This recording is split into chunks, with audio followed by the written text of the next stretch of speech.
The Love Song of J. Alfred Prufrock by T.S Eliot.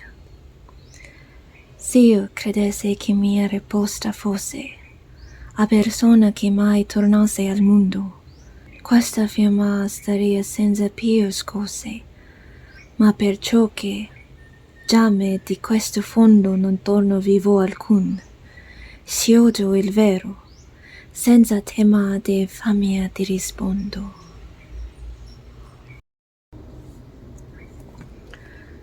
Let us go then, you and I,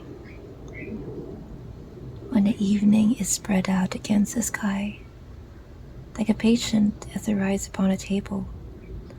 Let us go through certain half-deserted streets, the muttering retreats of restless nights in one-night cheap hotels and sawdust restaurants with oyster shells. Streets that follow like a tedious argument of insidious intent, to lead you to an overwhelming question. Oh, do not ask, what is it? Let us go and make our visit. In the room of women come and go talking to Michelangelo. The yellow fog that rubs its back upon the window panes. The yellow smoke that rubs its muzzle on the window panes. Licks its tongue into the corners of the evening. Lingered upon the pools that stand in drains. Let fall upon its back the soot that falls from the chimneys. Slip by the terrace, made a sudden leap. And seeing that it was soft October night, curried once about the house and fell asleep. And indeed, there'll be time for the yellow smoke that slides along the street, rubbing its back upon the window panes.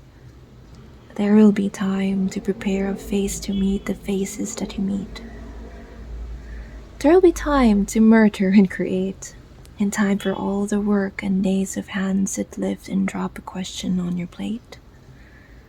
Time for you, time for me. And time yet for 100 indecisions, for 100 visions and revisions before the taking of a toast and tea. In the room, the women come and go, talking to Michelangelo. And indeed, there'll be time to wonder, do I dare? And do I dare? Time to turn back and descend the stair with the bald spot in the middle of my hair. They will say how his hair is growing thin. My morning coat, my collar mounting firmly to the chin, my necktie rich and modest, but asserted by a simple pin.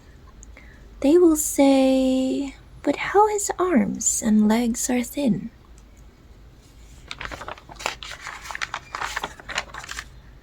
Do I dare disturb the universe?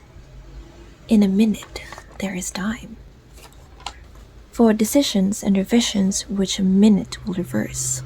For I have known them already, know them all, have known the evenings, mornings, afternoons. I have measured out my life with coffee spoons.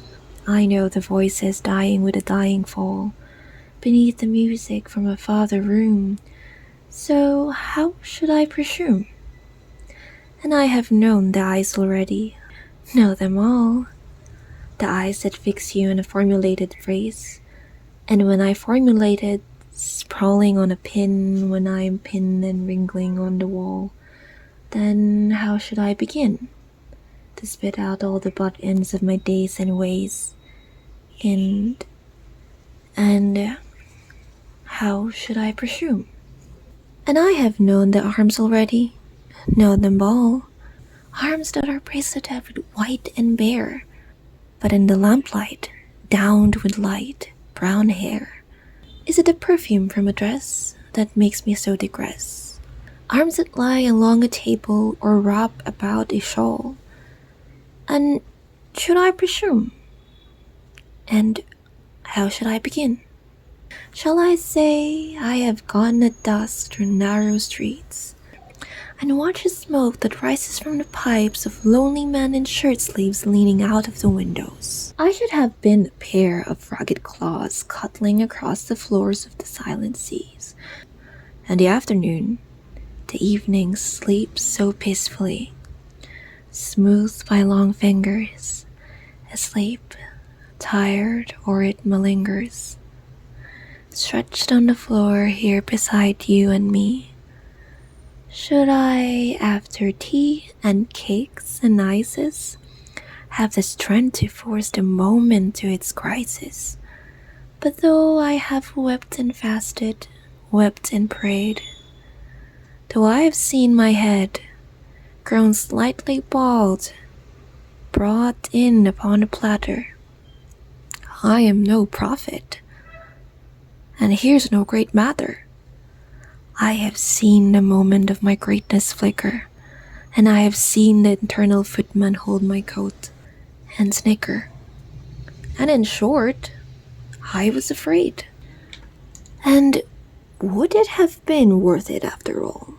After the cups, the marmalade, the tea, among the porcelain, among some talk of you and me? Would it have been worthwhile to have bitten of the matter with a smile, to have squeezed the universe into a bowl, to roll it towards some overwhelming questions, to say, I am Lazarus come from the dead, come back to tell you all I should tell you all? If one, settling a pillow by her head, should say, that is not what I meant at all, that is not it at all. And would it have been worth it after all? Would it have been worthwhile? After the sunsets and the dooryards and the sprinkled streets, after the novels, after the teacups, after the skirts that trail along the floor, and this, and so much more, it is impossible to say just what I mean, but as if a magic lantern threw the nerves in patterns on a screen, would it have been worthwhile if one settling a pillow or throwing off a shawl and turning toward through the window, should I say, that is not at all, that is not what I meant at all? No, I am not Prince Hamlet, nor was meant to be. Am an attendant lord, one that will do to swell the progress, start a scene or two, advise the prince, no doubt an easy tool, differential, glad to be of use, politic, cautious and meticulous, full of high sentence but a bit obtuse, at times in need, almost ridiculous, almost, at times, the fool. I grow old, I grow old. I shall wear the bottoms of my trousers rolled. Shall I part my hair behind? Do I dare to eat a peach? I shall wear white flannel trousers and walk upon the beach. I have heard the mermaids singing each to each. I do not think that they will sing to me. I have seen them riding seaward on the waves, combing the white hair of the waves blown back. When the wind blows, the water white and black. My sea girls breath with seaweed red and brown, till human voices wake us and we drown. Collected Poems, 1909 to 1962.